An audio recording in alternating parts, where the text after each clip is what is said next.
You know, when we talk about caregiving for someone with ALS, our minds usually go straight to the physical side of things.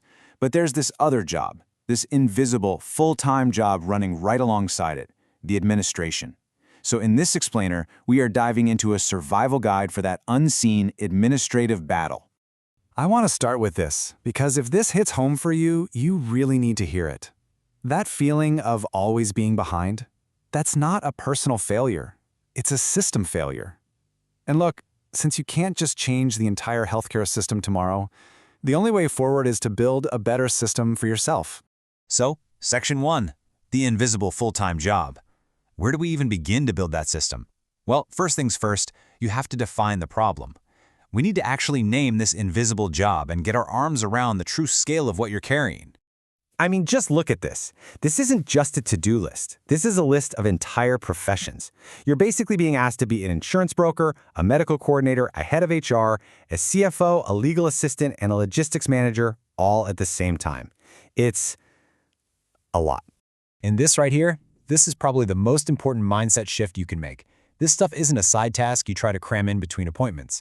You are literally running a complex operational system, and pretty much every other part of care depends on it running smoothly. Okay, Section 2, your three-part command center. So, if you're running a complex system, you need a command center, right? The whole goal here is to stop trying to hold everything in your head and start building an external system you can rely on. This is how you move from being reactive to being proactive. Just look at the difference here. That column on the left, trying to remember everything, always in crisis mode, does that sound familiar? It's absolutely draining. The column on the right, that's where we want to get to. Getting it all out of your head, working in focus bursts, and feeling like you're actually in control. So what does this system actually look like in practice? Well, it boils down to three really simple parts. First, you've got your command center. This is your single source of truth for everything. Second, your master tracker, which is like your mission control dashboard. And third, the weekly admin block. This is how you protect your time and your sanity.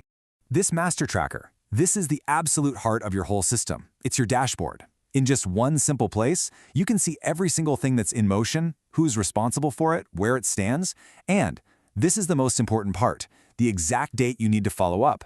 Nothing falls through the cracks.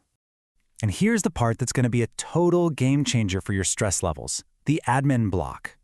So instead of letting calls and paperwork just constantly pop up and derail your day, you batch them all together. You set aside specific, protected time to just hammer out these tasks. It's a really simple idea, but it has a massive impact on your mental energy.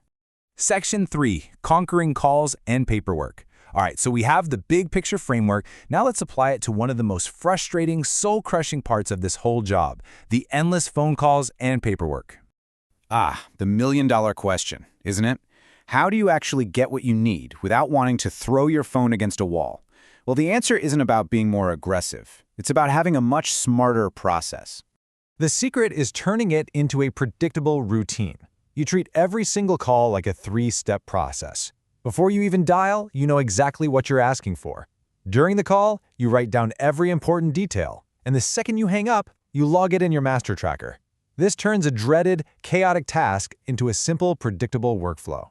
And here's a little pro tip. This is such a small change in language, but it is so powerful.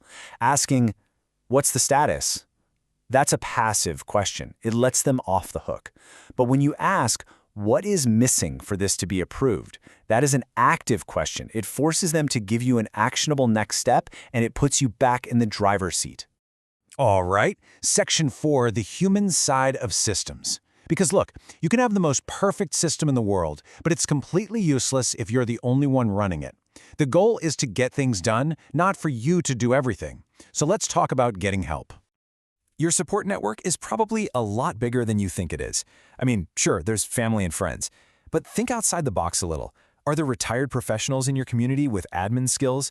Could you even hire a virtual assistant for just a few hours a week to take specific tasks off your plate? So how do you actually delegate without creating more work for yourself? Well, first, you have to assign clear ownership. A vague, "Can you help me?" doesn't work. A specific, "You are now in charge of the monthly pharmacy refill call," does. Second, give them what they need to succeed. And third, and this is often the hardest one, you have to accept imperfection. Just remember, done is almost always better than perfect. And we just have to pause here and say this out loud. This work, it's not just about logistics. It's deeply, deeply emotional. You're fighting, you're advocating, you're dealing with these faceless systems that just don't seem to care. It's exhausting. And the fact that you do it every day is just a testament to your incredible strength. Okay, Section 5. From chaos to control. Let's wrap this all up. Building these systems isn't just about getting organized for the sake of it. It's about understanding the real, profound purpose behind all of this administrative work. So on those really hard days, when you feel like you are just drowning in paperwork and phone calls, please, please remember this. You are not just making calls. Because this is what you're actually doing. Your system is the scaffolding that holds up everything else. It's what ensures access to medicine. It's what creates financial stability. It's what reduces stress and prevents crises. It is the invisible architecture of a safe, stable life. And really, that's why all of this matters. Building a system isn't just another chore to add to your list. It is one of the most powerful and meaningful acts of protection for the person you love and, just as important, for yourself. So I want to leave you with one simple, actionable question. Don't try to build this entire thing overnight. Just ask yourself, what is the one thing I can systemize this week? Find that one phone call you hate making or that one piece of paperwork you always forget.